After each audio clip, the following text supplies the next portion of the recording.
Let's reminisce for a moment. It was on a hot summer day, August 28th, 1963, when the Dr. Martin Luther King Jr. spoke these words, and I quote, 5 score years ago, a great American in whose symbolic shadow we stand today, signed the Emancipation Proclamation. This momentous decree came as a great beacon light of hope. Millions of Negro slaves who had been seared in the flames of withering injustice. It came as a joyous daybreak to end the long night of their captivity, end quote. But then he stated, and I quote, 100 years later, the Negro still is not free. 100 years later, the life of the Negro is still sadly crippled by the manacles of segregation and the chains of discrimination. 100 years later, the Negro lives on a lonely island of poverty in the midst of a vast ocean of material prosperity. 100 years later, the Negro is still languishing in the corners of American society and finds himself in exile in his own land. A year later, the Civil Rights Act of 1964, the landmark civil rights and labor law in the United States that outlaws discrimination based on race, color, religion, sex, and national origin, racial segregation in schools and public accommodation and employment discrimination. So here we are, 60 years in 2023. We are still scratching our heads, trying to figure out why our young people, especially our African American boys, K through 12, are struggling with stereotypical barriers, hindering them from getting a good education and fitting in as good citizens in the community and nation. Dr. Yolanda Granberry Pugh,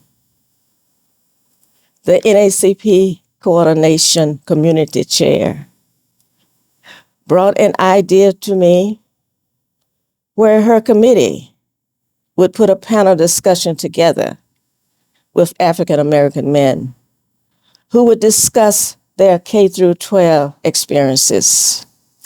This idea is spearheading great conversation that can provide results and ways and means to be able to tackle the barriers, the stereotypes, the early gender biases, and unconscious bias that exists with our children throughout not only the educational process, but other areas within our society and nation.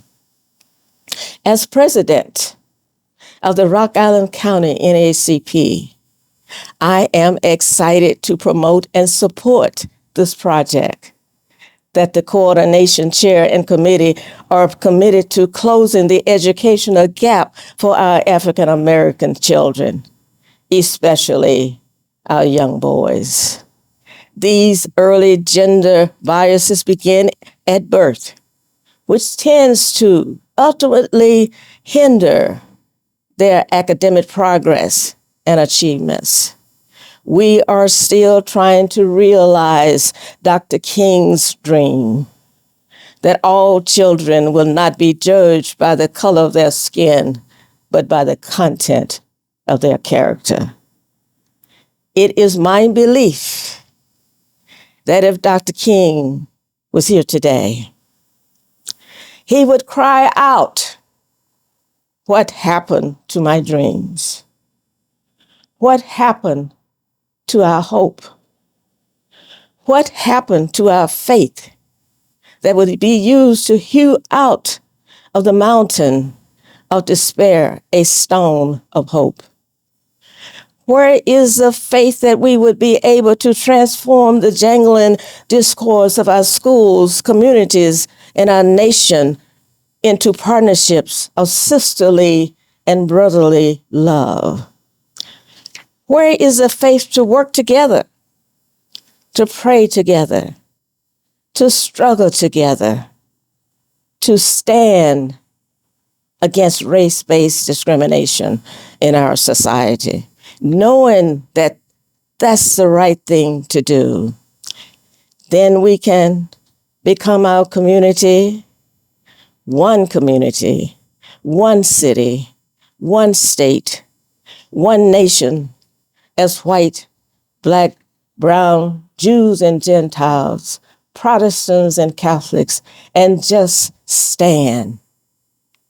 Just stand. Just stand strong against all the barriers and discriminatory acts caused by the enemies that come before us. Additionally, if you are committed to making your children's schools a better learning environment and your communities a better place to live, work, and play, please become an active member of the Rock Island County NAACP branch. The membership is only $30 a year. The mission is to ensure the political, educational, social, economic equality of rights of all persons and eliminate race-based discrimination. So I ask you today, where is your faith? Where is your commitment? If it's gone, please renew it today.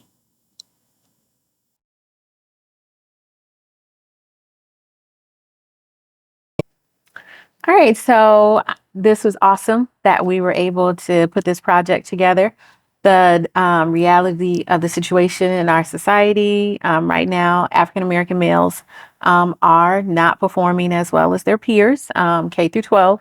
Some of us are aware of that, some of us are not. There's been a variety of explanations. I've sat in many meetings with people brainstorming on how to address the problem, what do we need to do. And so it just dawned on me one day that we needed to actually ask the people who have walked the walk, which is African American men, who are now in a more, well, it was hoped that they were in a more comfortable state of mind to be able to go back kindergarten through 12th grade and just talk about their experience so we could learn from them.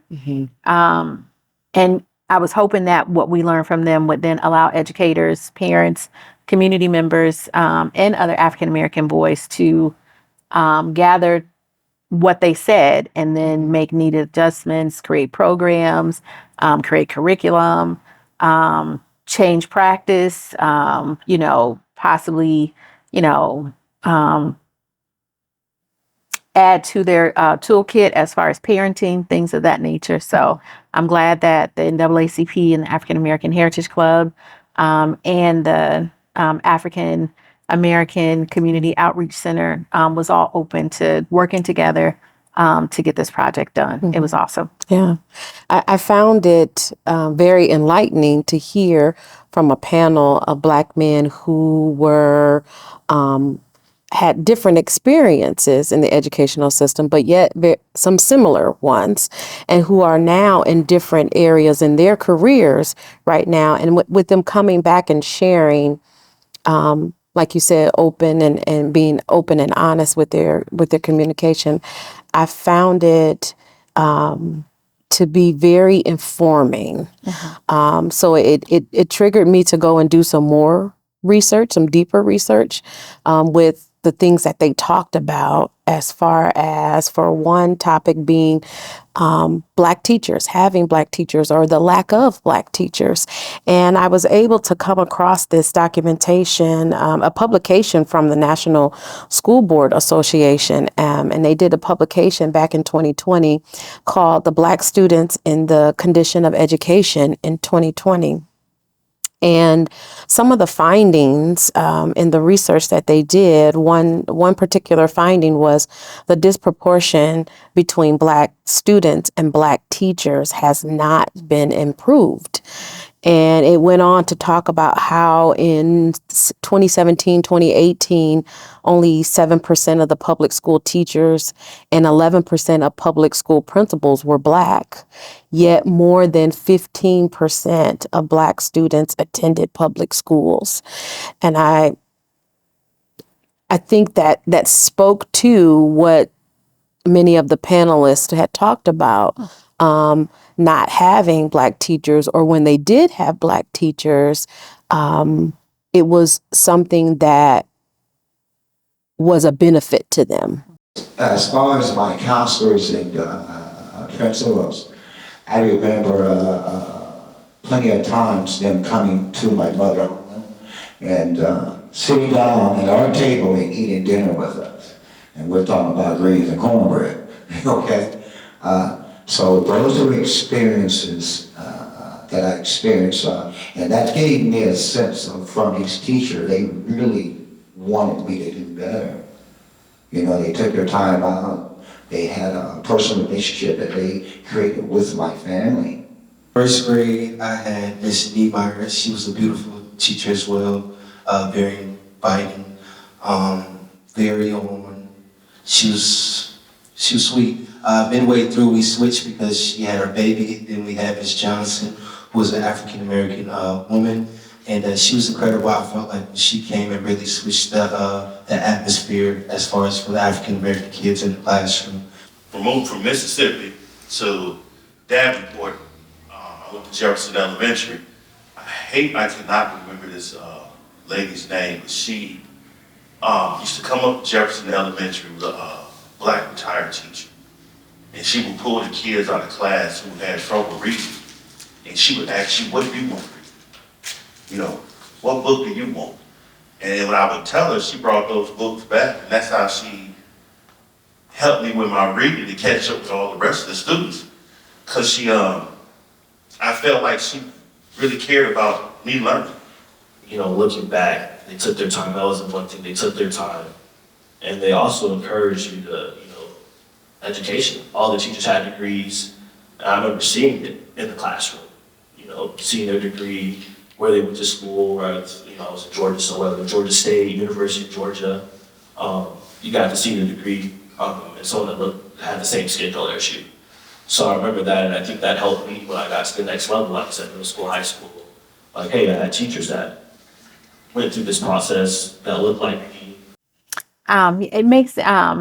It makes me think of Brown versus Board of Education. Board of Education, because when it's talked about in history, it is talked about as a victory. And I'm not saying that it wasn't a victory, because it did stop segregation in public schools. But the part that they don't share out is that, well, when the schools were integrated, the majority of Black teachers and principals were demoted, all the way down to being a janitor, or they completely lost their jobs, because unfortunately, some of the parents of some of the white students didn't want their kids taught by Black teachers, or people were uncomfortable with Black people being administrators or principals in these schools.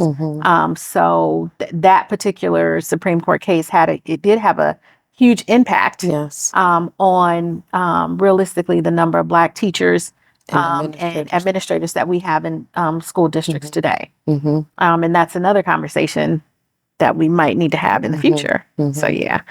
So for the men to bring that up, and every last one of them, out of the 8 panelists that we talked to, each one had positive experiences when they had African-American teachers in their classrooms. And one even specifically talked about, well, no, two specifically talked about seeing a Black principal. Carl Lampkin talked about seeing Mayor Davis as his principal as a kid, and I went to the same school, so I remember seeing Mayor Davis as my principal as well, and he was something to be respected and feared all at the same time. So that was pretty cool. Yeah. It also highlighted the achievement gap between Black and white students and how that achievement gap has not been closed. It shared that the long-term trends show that the achievement gap between Black and white students has narrowed. However, the progress is minimal and the gap is still there. The National Report Card shows that from 1992 through 2019, the average reading and math scores for Black 4th, 8th, and 12th graders had always been lower than those for their white peers. So, you know, some of the panelists kind of touched on that, but the whole project in itself came about, as you shared, due to the lack of achievement for our Black students, but particularly with this project, our Black boys. So. I was trying to get Keith Lawrence to go into that a little bit more when he talked about he felt that he was misunderstood when he was at school. And that just makes you wonder, especially for the African American male students who they still may be coming to school, but they have completely disconnected from the learning environment. So physically they're present, but they're not engaged. From the young boy who puts his head down and literally goes to sleep on his textbook, to where like right now we got the locks going on with our young boys, and I've seen some of them in the classroom where they'll just let the locks like cover their entire face. You can't see their eyes, their nose, their mouth, or anything. And during class time, they refuse to like even open them up to, you know, engage with his learning experience. So that's one nonverbal cue that he's giving to where I'm here, but I'm not here. So with Keith Lawrence talking about being feeling misunderstood, I wonder how many other young African American males are in our public schools that honestly feel like nobody understands them, Right. and that they are just showing up maybe so they don't have to hear their parents fuss about them not being at school, or you know, maybe they don't want the truancy officers showing up at their door anymore, but they checked out a long time ago. It was a big adjustment, you know, at home. So my mom allowed her sister and her kids to move in. So I was really acting out. I was cutting up every which way. Even when I wasn't trying to be seen, I was seen. I do believe that sometimes we leave bad taste in teachers' mouths. So when they get together on Wednesdays, they talk about one student, and that student becomes a target at times. And I was that target. You know, I remember having teachers that actually understood my work, who knew that I was just going through certain things that would actually sit me down. You know, Dr. Granberry, you yourself was one of those teachers, I should say. And you taught me a valuable lesson one time. You kicked me out of class for like a month. I was not able to come to your classroom. I had to go to the library every single day, English 10th grade year. But you taught me, you know, and it actually helped me in the long haul. Yeah, 7th through 12th was really class accomplished. Then you begin to target. So even on the days where you're not doing anything, or, you know, saying if the teacher's having a bad day, you're an easy target. Go ahead, go get it. But there were those certain teachers that were willing to sacrifice, you know what I'm saying, willing to really put in the work to make you a better individual. My grades dropped, and it just kept dropping. I didn't care anymore. You know, when you feel like you're misunderstood, I feel like it's hard for people to really to hear where you're coming from. One other statistic that the publication shared was about the school dropout rate and how it remains high for Black students. and it shared that nationwide, the overall dropout rate decreased from 9.7% in 2006 to 5.3% in 2018. During this time, the dropout rate for Black students decreased from 11.5% to 6.4%. Nevertheless, the dropout rate for Black students remained higher than that for white students. What do you think about that in regards to how our panelists shared about their K-12 experiences? I think with the panelist, only one shared that they did not finish high school. Am I correct? Was that? Yes. Yep. Yeah. So Lonnie did discuss how he, as he got up in to the high school learning, he decided that he wanted to go a different route. And he also acknowledged that he's always been an entrepreneur, always been a businessman at heart. High school, junior high school.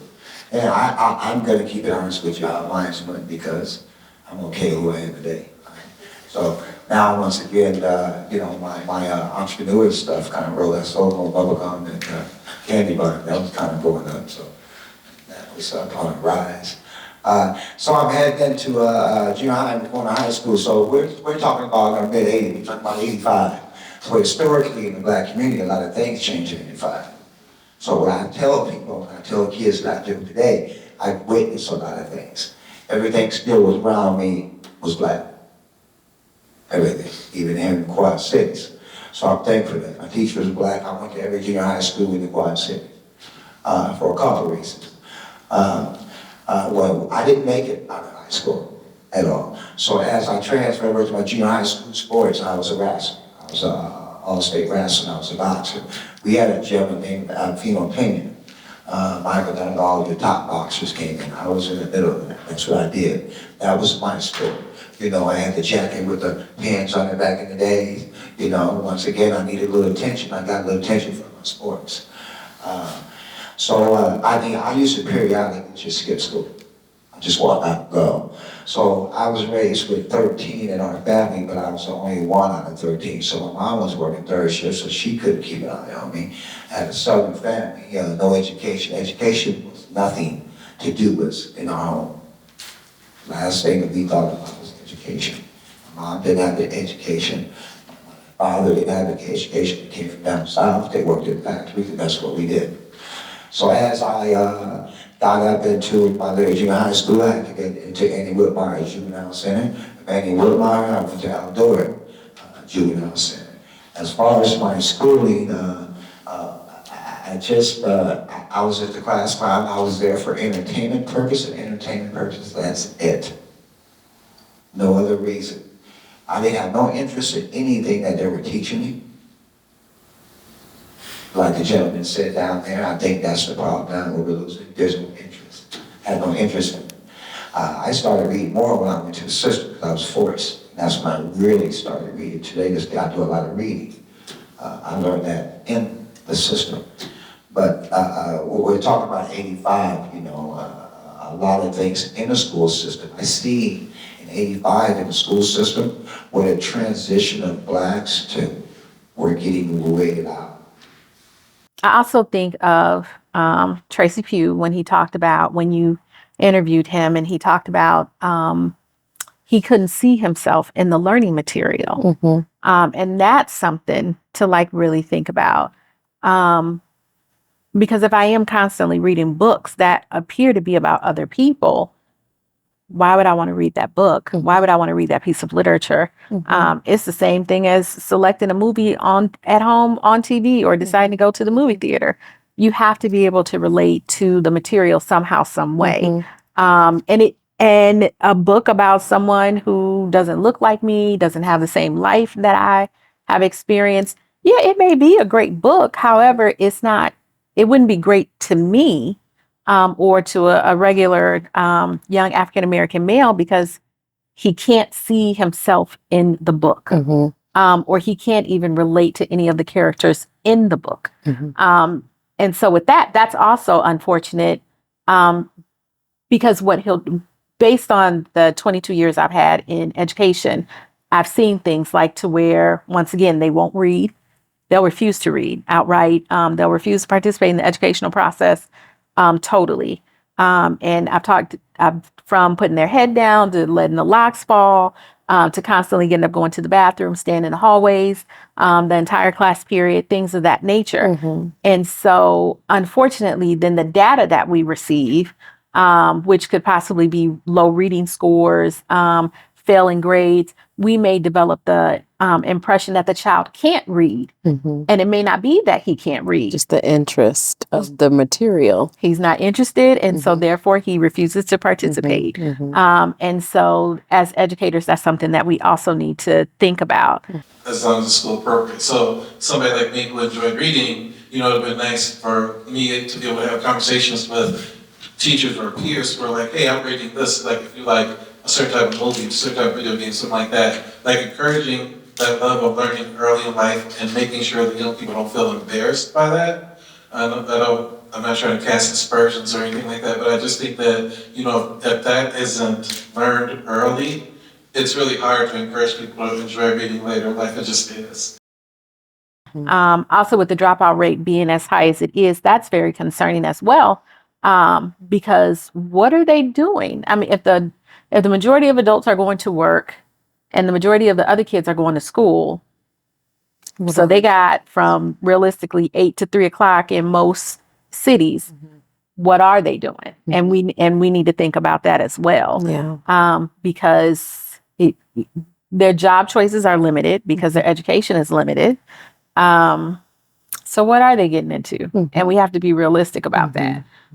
Because they may be getting into things that are detrimental to their health, detrimental to their life, or possibly hurting or harming someone else. Yeah. So, because, what do they say? Idle time is the devil's playground. And so these babies that are dropping out, they got serious idle time on their hands that is not being supervised or monitored by adults realistically. Yeah. And you said a lot there. And one of the things that it reminded me of a couple of things that you just mentioned about, just the interest of the materials. And I'll share just personally as an educator, it was important for me to make sure I did interest surveys on my students and found out and had little teacher-student interviews just to find out what their interests were so that I could utilize that when I was teaching or when I was preparing my materials to make sure I was able to tap into that student's interest in that subject area.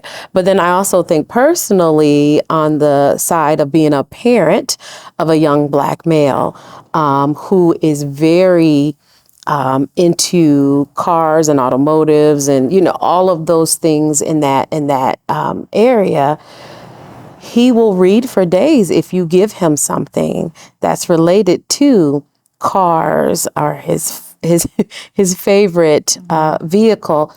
But that interests him and I see it captivates him. But if it's something that is not part of that subject area, he knows that he has to engage with it because he has to do it for school or whatever. But I can tell that where his passions are and where his interest lies. And I get more involvement out of him in those areas. And when I have shared that information with teachers to give them some insight into the student that he is or his the passions that he has, some teachers have utilized that to get him to be more engaged and involved in the subject area. For English specifically, he has had to write papers and has been given the choice to write papers on, a Chevy engine or something like that. And he went all out with that. So you're absolutely right. Providing students with materials that interest them. Can we do it for everything? No. Probably not. Right. But we can do it, right? And it does make a difference. And I know that personally from the teacher side of it, but also from the parent side of it. It makes a difference. It does. So nobody wants to read anything that doesn't interest them at the end of the day. None of us do. So definitely. And that bringing up the piece about sports, because out of the 8 panelists that we had, I believe all of them brought up sports with the exception of one. So then that brings up the question as far as the African American male student who doesn't play sports. Mhm. He's not interested in sports at all. That's not his thing. So then where does he find himself in the midst of the K through 12 experience?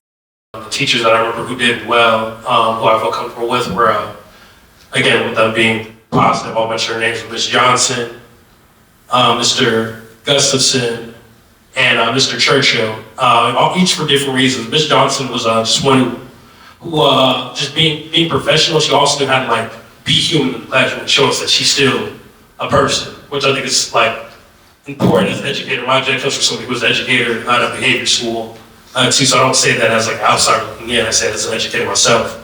But the fact that she was able to still also like be professional, be like, you know, at the end of the day, I'm human, I'm gonna make mistakes, but it's still gonna be work. Like I really respected that about her in her classroom. Mr. Gustafson, he just always invited us into a space to be creative, and he was passionate about it, being somebody who's a creative now for their career, like a paid career now. He was one who always kind of like instilled being creative and gave that invitation to be creative now towards what I do as a poet, author, and everything that I do, which is important, you know, very important. And Churchill, he was just a big motivator. He was just gonna motivate the students and athletes as well. When I got to junior high, it was a different experience. Like me coming into school for the first time as an only child. Junior high was the first chance to where different elementaries met up there. So my social curve started all over again. I had to, you know, reestablish myself as, you know, the guy or the class clown or that certain type of personality. So initially in 7th grade, you know, I struggled a little bit, but that's where Miss Bobby Lestraps came in. You know, she was a guidance counselor at Edison Junior High, and she had the skills and the personality to be all up in your mix. And for those of us that didn't have structure at home, Bobby Lestraps was that glue. She was that parent there at school. And you know, I'm speaking about a strong Black woman. And she specialized in young Black males. Are expectations different for students of color, especially Black boys, African American boys in the classroom, than they are for their counterparts, for their peers? And I believe Ashley and Aubrey kind of tapped into talking about their classroom behavior in the panelist discussion. What do you think about their responses? Oh, they definitely did. I thought it was quite comical when Ashley Harris just totally admitted in front of all of us that he was a class clown. He knew he was a class clown because being a teacher, instantly I went to like the kids who were class clowns in my classroom, and you play back over in your head all of the things that they did just to get your attention. And it got me to thinking how that would have played out differently if a child was just able to say with confidence, I need some attention right now. Like then would he have gotten kicked out of the classroom?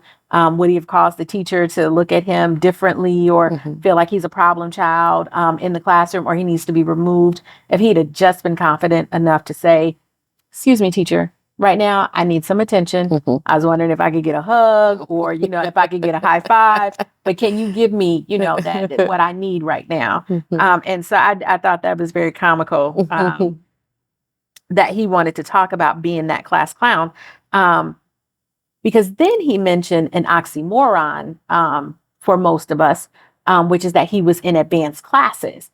And you normally do not, 22 years of teaching, you normally do not put the class clown in the advanced class based on what you've seen, you know, during the course of your career.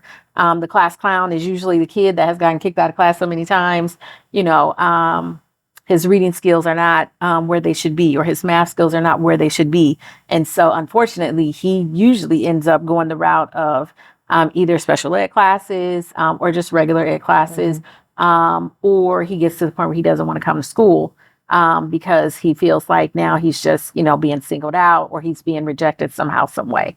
So I thought that was quite fascinating that he was able to put those two together. And then Aubrey Barnes talked about always being in advanced classes, But he went into depth as far as being able to describe which teaching behaviors made him feel welcomed in the classroom versus which teacher behaviors made him feel unwelcome in the classroom. And he had an encounter of some kind that has left some feelings of resentment because he brought up a teacher whose practice was to throw kids things away in the classroom, and It stuck with him. it stuck with him. He Mhm. talked about that. He elaborated on that Mhm. during the panel discussion, which is Mhm. something that educators need to take into consideration when they're developing their classroom management plan. Yeah. Yeah. Lonnie Ray, who also talked about being a class clown, he also was able to admit that he was a lot of the things that he did in the classroom were for attention. Mhm. And he was also comfortable with talking about how, he didn't stay the course as far as graduating from high school. But he had the entrepreneur spirit, which is something that school districts need to take into consideration Mhm. as well. Because I don't know, you and I may know this simply because we had to do the research to be able to write our dissertations, that in the 1980s, it was President Reagan who actually did the call for every American child must get a college education.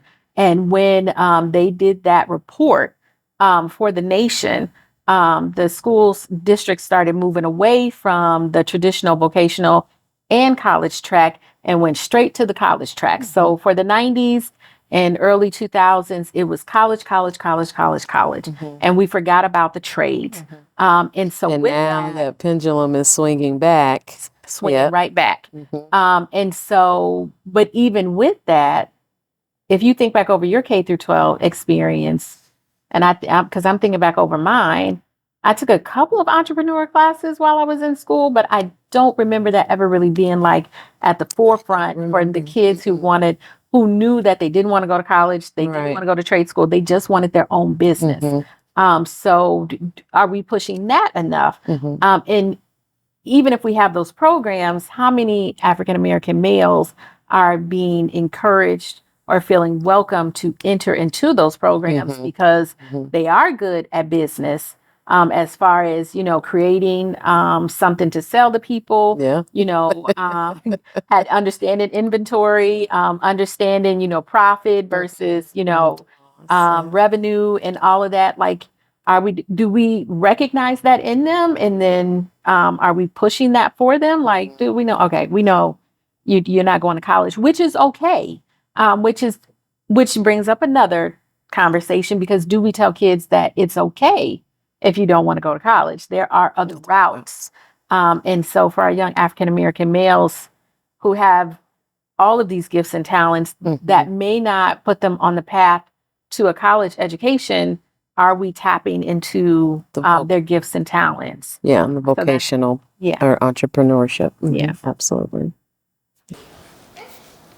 I think each one of my brothers stated effective ways for parents to be involved. Participation is the common theme that I'm hearing, and finding a way to recognize the talents in your child and to cultivate that talent is very important.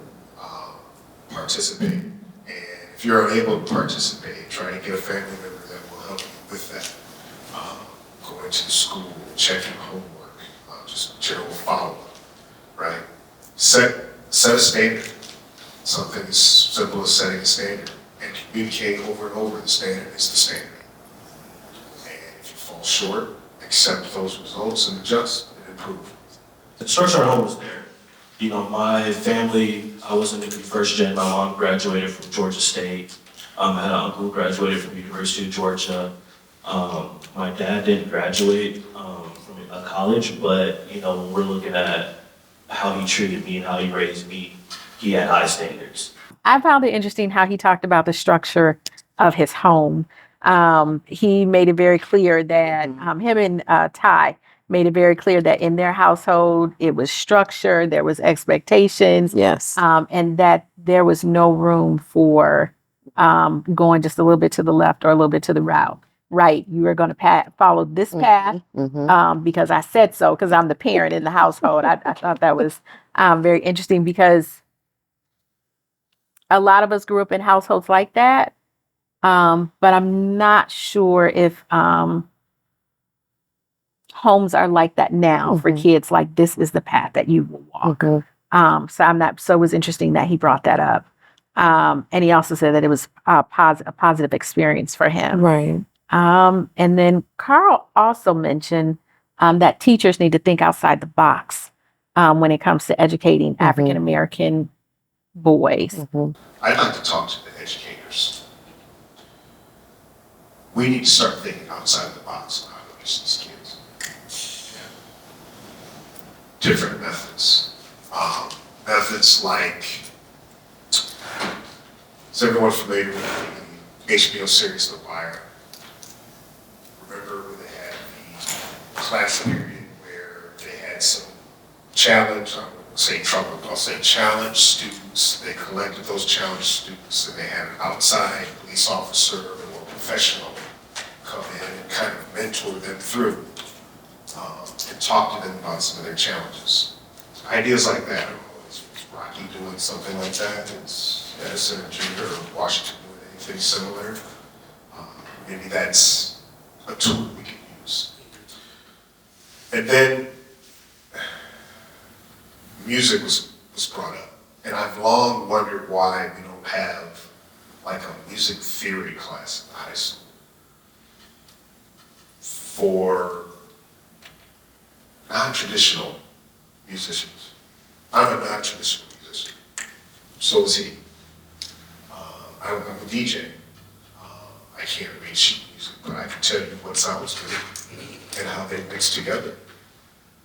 What about a music theory class? Because we have, let's pay attention to our demographic, right? We have a large number of us and we're into music and dance. Let's offer something different at the high school level. And he's the only one that talked about that. And then he brought up an idea that he had about that, something something new and different that could be brought to the K through 12 environment that might spark the interest of African American boys. So I think this was a really, really great project. And I see more projects like this in our future. And I hope that from everything, that all of the pieces that we've done, I mean, it became a lot bigger than we thought it was going to be. But I think there's a lot of material there for not only the community, but educators, students. There's so much there for all of them to take something from it, to then utilize that to take action. I'm very thankful to all the men who volunteered their time to come in and share their experiences with us and allow themselves to be vulnerable. That was awesome. Yeah. And I do look forward to doing more projects like this in the future. Well, thank you, Dr. Granberry Pugh, for allowing me to be a part of this with you. It was a great experience, and I enjoyed it very well.